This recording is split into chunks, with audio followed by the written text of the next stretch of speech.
हुई है। सब कुछ भगवान के अंदर है। धर्म अधर्म पाप पुण्य दिन रात अच्छा बुरा सब स्त्री पुरुष आदि आदि जीव जंतु नाना प्रकार की जीव योनियां वृक्ष लता फूल पत्ते सब कुछ उसके अंदर समाया है। कैसा है? बोले पाताल में तस्य ही पाद मूलम पटंति पार्षणी प्रपदे रसातलम महातलम विश्वसृजोत गुल्फो तलातलम वे पुरुषस्य जंघे।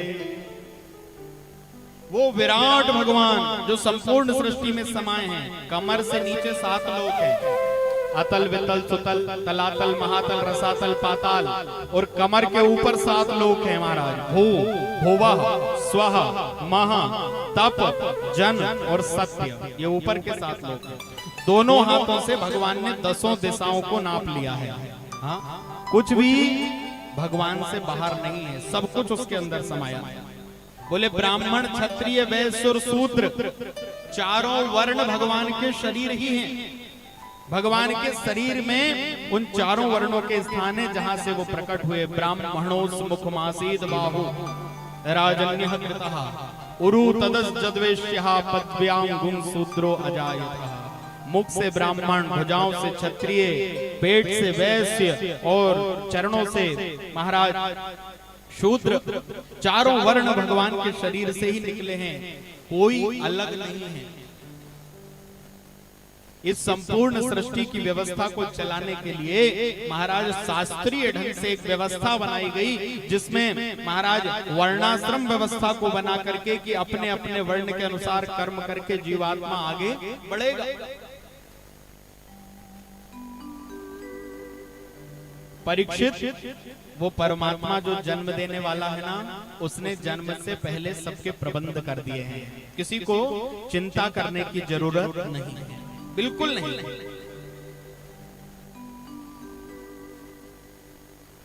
जो पेट में नहीं आता ना, जब जीव मातृ गर्भ में नहीं आता, उसके पहले ही भगवान उसकी सारी व्यवस्था बना देते हैं। बोलो नारायण भगवान की जय।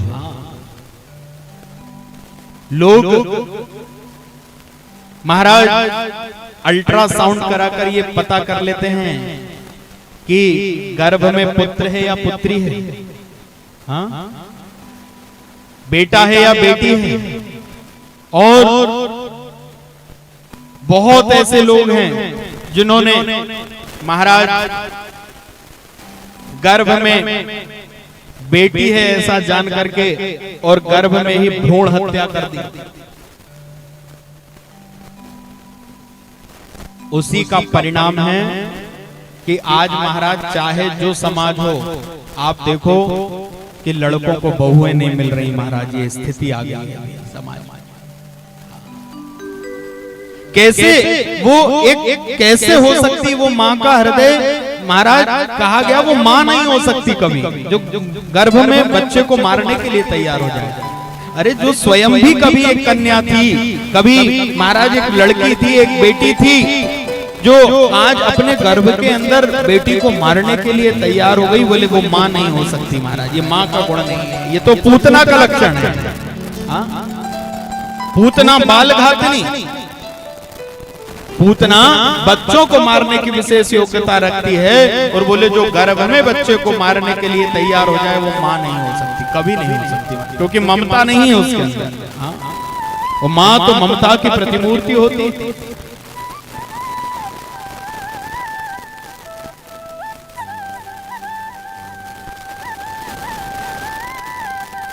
100 लड़कों की तुलना में यदि आज महाराज लिखित दृष्टि में भी देखा जाए ना, तो 100 लड़कों के लिए 90 लड़कियां ही बची हैं वर्तमान समय में महाराज, 10 तो खाली हैं। बोलो नारायण भगवान।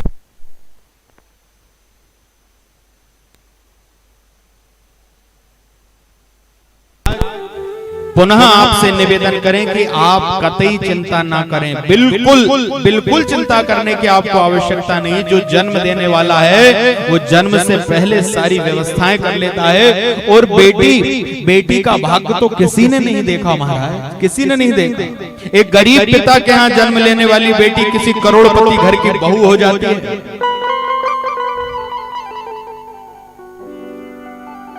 एक बहुत छोटे घर परिवार में जन्म लेने वाली बेटी अपनी ससुराल में जाती है, उसके चरण पड़ते ही महाराज पति का, ससुर का, उस कुल का भाग्य बदल देती है। तो बेटी के भाग्य को महाराज कोई नहीं समझ पाया, वो तो स्वयं अपना एक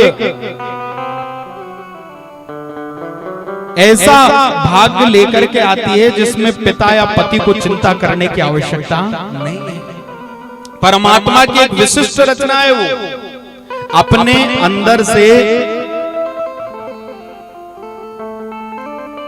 जन्म दे करके शिशु को प्रकट करने की जो क्षमता भगवान ने दी है वो केवल स्त्री में है, मां में है। और वो मां केवल मनुष्य नहीं, 84 लाख जीव योनियों की जितनी माताएं हैं महाराज, बिल्ली में भी वो शक्ति है, गाय में भी वो शक्ति है, बकरी में भी वो शक्ति है, मनुष्य में भी वो शक्ति है। तो हम आपसे निवेदन ये कर रहे थे कि जब जीवात्मा मां के पेट में आता है, जब जीव मां के गर्भ में आता है, तब से भगवान उसकी देख रेख रक्षा शुरू कर देते हैं। बताओ, आप तो महाराज जन्म लेने के बाद देख पाओगे या अपनी ओर से व्यवस्थाएं कर पाओगे, लेकिन वो परमात्मा जब बच्चा मातृ गर्भ के अंदर होता है तो लगभग 10 दिनों में बेर के समान, 1 महीने में उसका सिर निर्माण होता, 3 महीने में शरीर बनता है, 4थे महीने से नख रोम इत्यादि का निर्माण, बाल इत्यादि बनते हैं, और 6वें 7वें महीने तक जब शरीर बन जाता है, मातृ गर्भ के अंदर झिल्ली में लिपटा हुआ वह जीव मलमूत्र के थैले के बीच पड़ा होता है, छोटे छोटे कृमि काटते रहते हैं। वहां पर उसके शरीर का पोषण करने वाले, उसको बनाने वाले भगवान मां के द्वारा अप्यायनी नाड़ी से उस जीव को वहां पे महाराज भोजन इत्यादि रस के रूप में भेजाते रहते हैं। जीवात्मा मातृ गर्भ से बाहर आता है और जितने वादे गर्भ में करके आया वो सब भूल जाता है। बोलो नारायण भगवान की।